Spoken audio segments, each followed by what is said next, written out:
Hoje eu trago informações importantes da situação da guerra global, com os ataques devastadores da Rússia e o atentado ao Kremlin.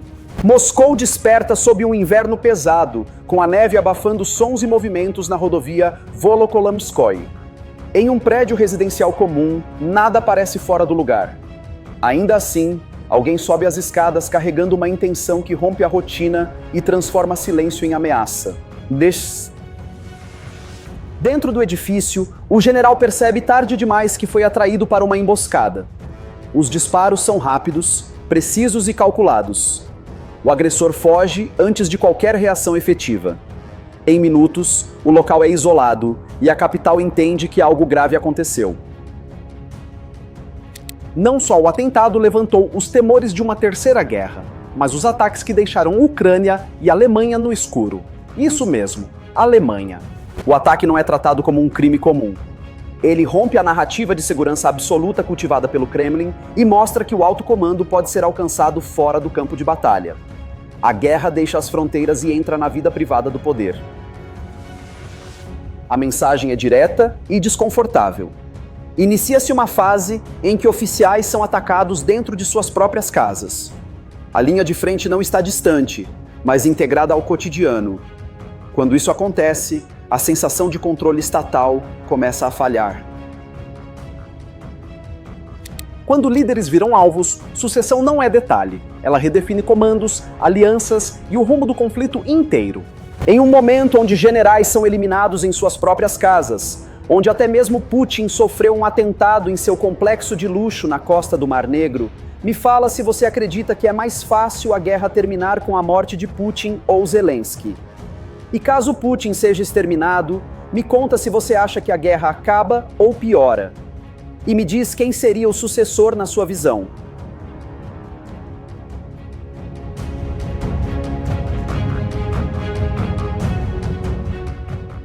Lembrando que essa matéria foi baseada nas notícias do Sky News, The New York Times, BBC, The Guardian, Al Jazeera, Sputnik, RT News e Telegram.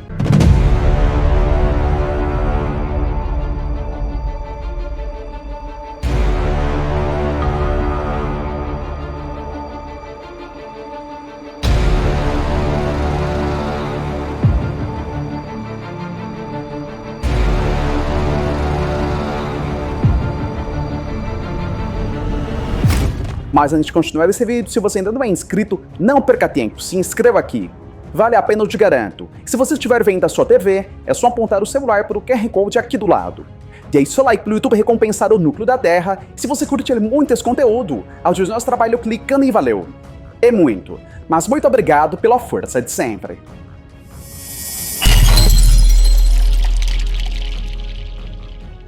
Imagina você à frente de uma loja de respeito, com os melhores e mais desejados produtos do mercado. Agora imagina competir de igual para igual com as grandes mega lojas do país, mesmo sem ter experiência com a internet.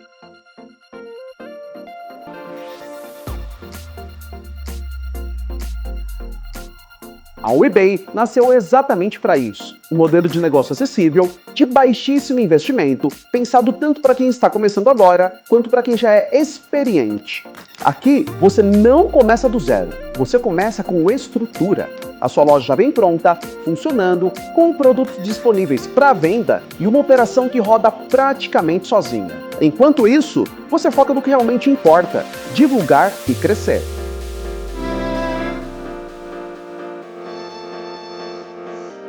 Com o tempo, e só se quiser, você pode adicionar seus próprios produtos e escalar no seu ritmo, sem pressão e sem burocracia. E esse é o grande segredo, não perder tempo. A eBay aceita produtos afiliados, dropshipping e produtos com estoque próprio. Tudo junto, na mesma loja e no mesmo checkout.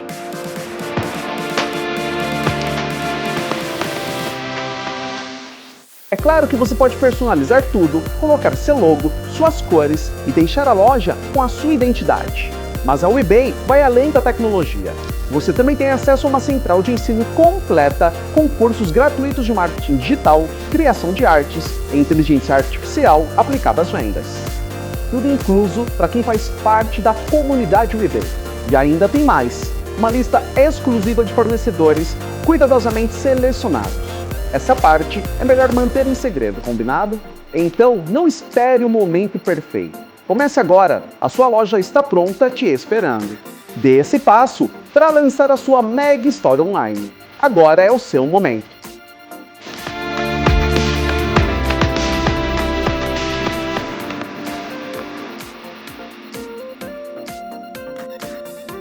Chefes de inteligência raramente aparecem, mas suas assinaturas movem operações, sanções e crises que atravessam fronteiras hoje mesmo. O alvo do atentado é Vladimir Alexeyev, primeiro vice-chefe do GRU, a inteligência militar russa. Trata-se de um cargo ligado a decisões estratégicas, operações sensíveis e articulações que raramente aparecem em discursos oficiais ou comunicados públicos. Alexeyev construiu sua trajetória dentro do núcleo duro do poder militar. Foi condecorado como herói da Rússia por operações na Síria, tornando-se símbolo da projeção externa russa e da política baseada em força, influência regional e intervenção direta. Seu nome ganhou ainda mais relevância em 2023, durante o motim do grupo Wagner. Ele foi enviado para negociar com Prigozhin quando a autoridade do Kremlin parecia ameaçada. A missão o colocou no centro de uma crise institucional delicada. Durante a guerra na Ucrânia, Alexeyev também esteve ligado às negociações no cerco de Mariupol em 2022. Um episódio marcado por destruição em larga escala e decisões que moldaram a percepção internacional sobre a conduta militar russa. Fora da Rússia, seu nome figura em listas de sanções internacionais. As medidas estão ligadas a acusações envolvendo o GRU e o caso Salisbury. Esse histórico mantém Alexeyev associado a operações clandestinas e vigilância permanente. Fugas internacionais costumam deixar rastros de câmera e passaporte, e cada pista vira munição política imediata, brutal aqui. A investigação russa afirma que o autor dos disparos fugiu do país logo após o ataque. O destino escolhido foi Dubai, onde o suspeito acreditava estar protegido por fronteiras internacionais e distância política suficiente para evitar captura. Pouco tempo depois, o FSB anunciou a prisão do suspeito e sua entrega à Rússia. O comunicado foi apresentado como prova de alcance global, mas também levantou questionamentos sobre falhas de segurança que permitiram o ataque inicial. Segundo as autoridades, o atentado envolveu mais de uma pessoa. 2 cúmplices teriam participado da operação. Um foi detido em Moscou, enquanto o outro teria conseguido fugir para a Ucrânia, elevando o nível de tensão política. O ministro das Relações Exteriores, Sergei Lavrov, acusou Kiev de estar por trás do ataque. Ele classificou o episódio como ato terrorista e afirmou que o objetivo seria sabotar negociações de paz em andamento. A Ucrânia negou qualquer envolvimento. A troca de acusações transformou o atentado em um confronto narrativo, no qual cada lado tenta moldar a percepção internacional e justificar possíveis ações futuras. Sobreviver a um atentado não encerra o caso, expõe falhas e alimenta novas caçadas dentro do sistema mesmo. O estado de saúde de Alexeyev passou a integrar o jogo simbólico. Após cirurgia e coma induzido, ele recuperou a consciência. Para Moscou, isso representa resiliência. Para analistas, expõe uma nova vulnerabilidade. O ataque se insere em uma sequência de atentados contra figuras militares russas desde 2022. Alguns foram assumidos por Kiev, outros permanecem envoltos em versões contraditórias e investigações inconclusas. Em 2024, o general Igor Kirillov foi morto em Moscou em um ataque reivindicado pela Ucrânia. O caso resultou na condenação de um cidadão uzbek à prisão perpétua, reforçando o discurso de punição exemplar. Em dezembro de 2025, outro oficial de alto escalão, Fanil Sarvarov, morreu após a explosão de um artefato sob seu carro. A repetição desses episódios reforçou a percepção de uma campanha sistemática. Esses ataques alimentam a ideia de uma guerra de decapitação. O objetivo deixa de ser apenas territorial e passa a atingir o núcleo do comando militar, criando medo, desorganização e desconfiança dentro das próprias estruturas de poder. No inverno, atacar energia é atacar moral, luz, calor e água viram armas silenciosas contra cidades inteiras agora. Enquanto atentados atingem o topo do comando, a guerra convencional segue ativa. A Rússia mantém pressão constante sobre a infraestrutura energética ucraniana, usando ataques coordenados para enfraquecer a economia, o fornecimento de energia e a resistência civil durante o inverno. Instalações ligadas à produção e ao processamento de gás foram repetidamente atingidas, especialmente na região de Poltava. Mesmo danos parciais geram efeitos cumulativos, elevam custos de reparo e dificultam a estabilização do sistema energético nacional.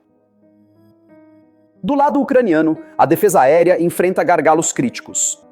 Há momentos em que faltam interceptores suficientes, permitindo que drones e mísseis atravessem camadas defensivas e atinjam alvos estratégicos com maior frequência. Em fevereiro, condições climáticas adversas limitaram o uso de aeronaves ucranianas durante ataques russos. Nuvens densas, vento e baixa visibilidade mostraram que tecnologia avançada ainda depende de fatores naturais imprevisíveis. O conflito começa a transbordar para países vizinhos. A Polônia acionou sua aviação militar após detectar intensa atividade russa ligada a ataques na Ucrânia, elevando o nível de alerta no flanco oriental da OTAN. Quando aeroportos param e capitais apagam, a guerra mostra seu outro rosto: logística quebrada e pânico coletivo real. Em determinados momentos, aeroportos no sudeste polonês suspenderam operações por precaução. Mesmo sem violação direta do espaço aéreo, o impacto psicológico e logístico foi imediato, afetando transporte, comércio e segurança regional. Na Alemanha, um apagão em Berlim levou autoridades a investigar possível sabotagem da rede elétrica. O episódio reforçou o temor de ataques híbridos em países fora do campo de batalha direto. Paralelamente, a inteligência alemã divulgou estimativas indicando que a Rússia destina a parcela próxima da metade do orçamento federal ao setor militar, sinalizando uma economia amplamente mobilizada para o conflito. Economias de guerra criam inércia estrutural. Uma vez ativadas, tornam a desmobilização politicamente sensível e socialmente custosa, dificultando acordos de paz que exijam redução rápida de gastos militares. Nesse contexto, negociações diplomáticas surgem como iniciativas frágeis. Conversas em Abu Dhabi sobre cessar-fogo e garantias esbarram em desconfiança profunda e interesses estratégicos incompatíveis. Prazos públicos pressionam líderes, e cada semana antes deles vira corrida para ganhar vantagem no terreno ainda mais. O presidente ucraniano mencionou um horizonte até junho de 2026 para encerrar o conflito. Prazos assim aumentam pressão política, mas também incentivam operações arriscadas para melhorar posições antes de possíveis acordos. O atentado em Moscou ocorre nesse cenário sensível. Ele pode ser interpretado como tentativa de influenciar negociações, endurecer discursos ou elevar o custo psicológico da guerra para o alto comando russo. Em paralelo, declarações de Donald Trump sobre a Groenlândia adicionaram ruído geopolítico. A retomada do discurso territorial reacendeu temores de competição aberta entre grandes potências. Para Moscou, esse tipo de fala serve como ferramenta narrativa para acusar o Ocidente de ambições expansionistas. Para aliados europeus, gera desconforto e reforça a percepção de instabilidade estratégica. A expiração do Tratado Novo START agravou o ambiente global. Com o fim de limites formais aos arsenais nucleares, cresce o receio de uma nova corrida armamentista sem mecanismos claros de contenção. Sem regras claras, crises aceleram decisões, e uma acusação sem prova pode acender respostas duras por orgulho puro. Organismos internacionais pediram moderação, mas apelos diplomáticos não substituem acordos verificáveis. A ausência de regras aumenta o risco de erros de cálculo em momentos de crise. Nesse clima, ataques como o de Moscou ganham peso desproporcional. Eles afetam decisões internas, humores políticos e reflexos estratégicos, tornando respostas mais rápidas e frequentemente mais duras. O Kremlin busca projetar controle absoluto. Prisões, comunicados oficiais e atualizações médicas fazem parte desse esforço, embora a necessidade de reafirmação revele fragilidades. Falhas de segurança geram caça a culpados internos. Esse processo aumenta a paranoia, rivalidades e disputas silenciosas dentro do Estado, enfraquecendo a coesão em momentos críticos. Para a Ucrânia, o risco é diplomático. Acusações recorrentes podem desgastar apoio internacional, mesmo sem provas conclusivas, tornando a negação constante uma estratégia de sobrevivência política. Quando o topo se sente vulnerável, a máquina fecha, pune e gasta. Paranoia custa caro e trava decisões. Para Moscou, o maior risco agora é interno. A sensação de vulnerabilidade no topo endurece decisões e reduz espaço para concessões. Quando o poder se sente ameaçado dentro de casa, negociar vira fraqueza pública diante do país e o conflito tende a se arrastar. A guerra híbrida se intensifica. Energia, finanças, transporte e informação viram alvos tão valiosos quanto posições militares, apagando a fronteira entre frente e retaguarda. O conflito passa a atingir o cotidiano e isso amplia o desgaste social constante. A pressão sobre bancos russos para sustentar a guerra cria uma bomba econômica silenciosa. Endividamento forçado, crédito pior e inadimplência crescem aos poucos, corroendo confiança no sistema. O custo não explode em um dia. Ele se acumula e cobra juros. No campo militar, o desgaste de equipamentos mostra que guerra longa é logística. Não basta ter tecnologia. É preciso manter, reparar e repor. Quando peças faltam e linhas de suprimento atrasam, a superioridade vira mito e a realidade vira atrito permanente. A ampliação da produção de munição na Europa reflete essa lição dura. Sem volume industrial, alianças dependem de promessas e estoques que acabam rápido. Em guerra de atrito, o que decide não é o discurso, e sim a capacidade de sustentar ritmo por meses. Cessar fogo sem garantia vira pausa para rearmar, e o mundo multipolar transforma cada gesto em recado explosivo global. Um cessar-fogo mal desenhado pode congelar o conflito, não resolvê-lo. Sem garantias e mecanismos claros, a pausa vira tempo de rearmamento e reposicionamento. A paz aparente pode ser só intervalo para a próxima rodada, com risco ainda maior depois mesmo. Com o fim do novo START, o cenário global fica mais instável. Sem limites formais e previsibilidade, a dissuasão perde amarras e crises regionais ganham peso maior. Em ambiente assim, erros de cálculo custam caro e decisões rápidas podem virar escalada. A memória de Hiroshima e Nagasaki reaparece como alerta moral. Ela lembra que a escalada nuclear não é teoria de livro, e sim consequência de escolhas políticas quando controles enfraquecem. Quanto menos regras, mais importante vira o autocontrole, e ele falha. O Brasil, ao divulgar comunicados com a Rússia criticando sanções, sinaliza autonomia diplomática. Em um mundo multipolar, gestos assim pesam. Reposicionam alianças, abrem canais e irritam blocos rivais. Cada frase vira recado, e cada recado tem custo. A multipolaridade aumenta a complexidade. Mais polos significam mais interesses cruzados, mais ruído e mais chance de mal-entendido. Em alta tensão, interpretações erradas viram decisões erradas. E decisões erradas em guerra costumam ser irreversíveis. Em mesas frágeis, um atentado vale mais que discurso. Ele cria medo, suspeita e silêncio nos bastidores todos. As conversas em Abu Dhabi seguem frágeis. Ataques, prazos e declarações públicas mudam o humor da mesa e estreitam o espaço de concessões. Quando confiança não existe, qualquer acordo parece temporário. E a ideia de pausa vira medo de armadilha real. O atentado contra Alexeyev funciona como mensagem no tabuleiro. Ele mostra que a guerra pode alcançar símbolos do poder e quebrar a sensação de invulnerabilidade. Mesmo sem derrubar o alvo, a operação entrega seu efeito: medo, dúvida e cobrança interna por falhas. Mesmo vivo, o general vira problema político e de segurança. Ele simboliza brecha, expõe rotinas e pode saber detalhes demais. Sobreviver serve à propaganda, mas também mantém o caso aberto. Em ambientes paranoicos, um sobrevivente pode virar alvo duplo. Dentro da Rússia, a elite aprende que visibilidade mata. Menos deslocamentos, menos agenda pública e mais isolamento passam a ser regra.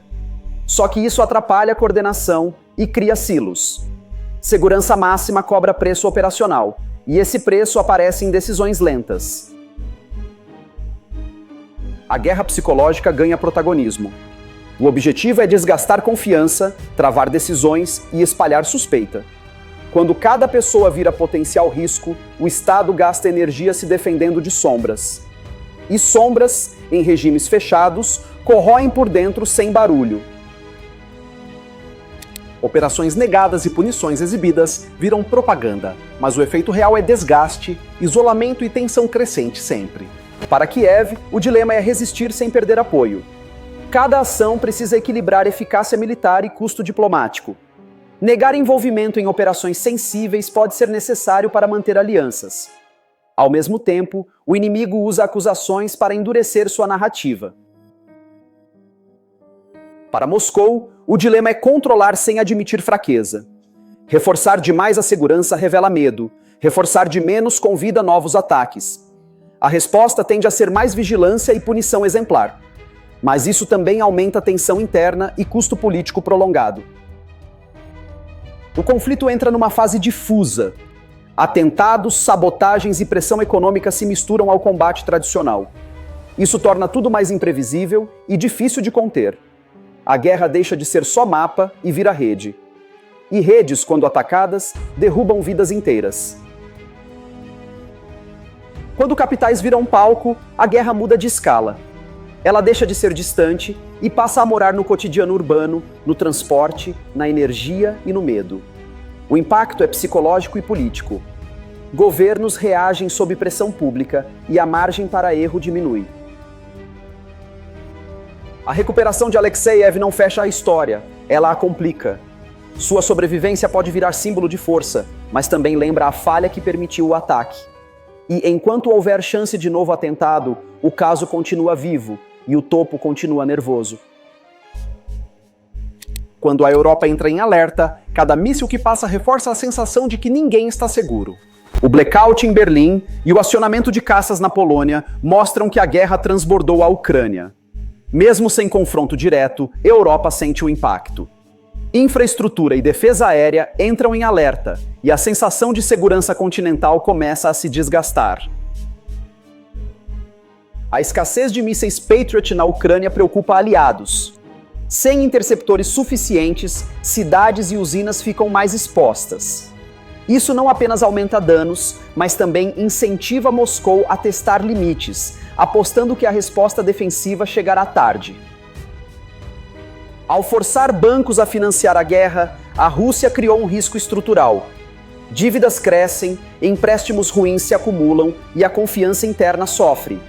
É um desgaste silencioso que não explode em manchetes, mas corrói o sistema por dentro. O resgate de sistemas HIMARS e a exposição dos tanques Abrams mostram a realidade do combate moderno. Nenhuma tecnologia é invulnerável. Em guerra prolongada, até armamentos avançados sofrem desgaste, adaptação do inimigo e limitações logísticas constantes. A decisão da Polônia de ampliar drasticamente a produção de munição reflete medo e pragmatismo. Países do leste entendem que promessas não bastam. A dissuasão depende de estoque real, produção contínua e capacidade de sustentar conflito prolongado. Países do leste calculam segundos, não meses. Um atraso na resposta da OTAN pode mudar mapas rápido demais. Alertas de especialistas indicam que um cessar-fogo pode aumentar o risco futuro. Se a Rússia usar a pausa para rearmar, a ameaça ao flanco oriental da OTAN cresce. A paz aparente pode ser apenas reorganização para um embate maior. O mau tempo que impediu o uso de caças modernos lembra que a guerra não é só tecnologia. Clima, terreno e logística ainda moldam batalhas. Mesmo com armas avançadas, fatores naturais continuam decidindo janelas de vulnerabilidade. A reformulação militar russa avança em paralelo ao conflito. Mudanças doutrinárias, adaptação tática e nova cultura de comando são observadas de perto pela OTAN, que tenta antecipar movimentos e identificar fragilidades antes de nova escalada. A possibilidade de uma Europa sem proteção militar dos Estados Unidos assombra estrategistas. Dependência histórica vira fraqueza exposta. Sem o guarda-chuva americano, o continente precisa repensar defesa, orçamento e capacidade real de reação. Simulações militares indicam vulnerabilidade dos estados bálticos. Pequenos contingentes russos poderiam avançar rapidamente se a resposta da OTAN for lenta. O cenário expõe falhas de prontidão e a urgência de reforçar o flanco oriental. Retórica agressiva e exercícios com fogo real não são teatro. Servem para medir nervos e testar limites hoje. A retórica russa contra a OTAN se intensifica. Promessas irônicas de ajudar a libertar territórios mostram confiança crescente e disposição para testar limites. Moscou não reage apenas, provoca, mede reações e ajusta sua estratégia. Declarações de Trump sobre guerra e territórios reforçam incerteza global. A ideia de conflito como negócio mina normas internacionais e legitima discursos de força. Quando líderes falam assim, o custo simbólico recai sobre aliados e adversários. Exercícios de tropas britânicas no leste europeu deixam claro que a preparação não é mais teórica. Treinos simulam guerra total, emboscadas e fogo real. A paz, nesse contexto, parece cada vez mais frágil e condicionada à força. A Ucrânia busca acelerar negociações mediadas por Trump por pragmatismo. Com apoio europeu instável e pressão russa constante, Kiev aposta em quem pode impor acordos, mesmo que o resultado seja imprevisível e politicamente arriscado. Ataques russos que matam civis enquanto prazos diplomáticos são adiados resumem a tragédia da guerra. Enquanto líderes negociam datas e condições, a população paga o preço imediato, reforçando o abismo entre discurso e realidade. Quando o risco nuclear volta ao centro, cada atentado ganha peso histórico, e o futuro parece mais estreito. A inspiração definitiva do novo START marca um ponto sombrio. Sem limites aos arsenais nucleares, o mundo entra em fase de maior instabilidade. Um erro de cálculo deixa de ser improvável e passa a ser ameaça concreta. Sobreviventes de Hiroshima e Nagasaki alertam para o risco de repetição histórica.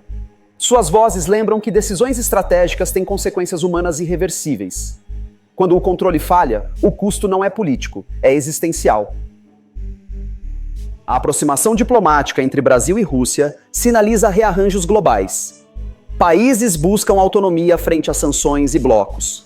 O mundo multipolar ganha forma, mas também aumenta a complexidade e o risco de fricções constantes. O interrogatório dos suspeitos do ataque a Alexeyev pode revelar redes maiores. Cada confissão pode expor falhas, alianças ocultas e disputas internas. Em regimes fechados, esse tipo de investigação costuma gerar novas crises silenciosas. Em um momento onde generais são eliminados em suas próprias casas, onde até mesmo Putin sofreu um atentado em seu complexo de luxo na costa do Mar Negro, me fala se você acredita que é mais fácil a guerra terminar com a morte de Putin ou Zelensky. E caso Putin seja exterminado, me conta se você acha que a guerra acaba ou piora. E me diz quem seria o sucessor na sua visão.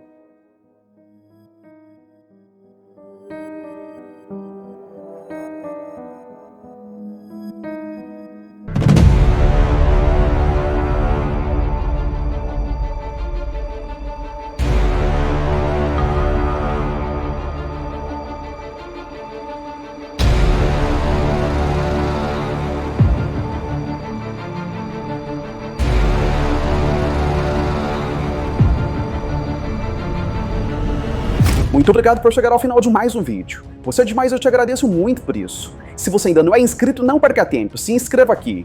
Vale a pena, eu te garanto. E se estiver vendo da sua TV, é só apontar o celular pelo QR Code aqui do lado. Deixe seu like pro YouTube recompensar o núcleo da Terra. Se você curtir muito esse conteúdo, ajude nosso trabalho clicando em valeu. É muito, mas muito obrigado pela força de sempre. E a gente se vê na próxima matéria.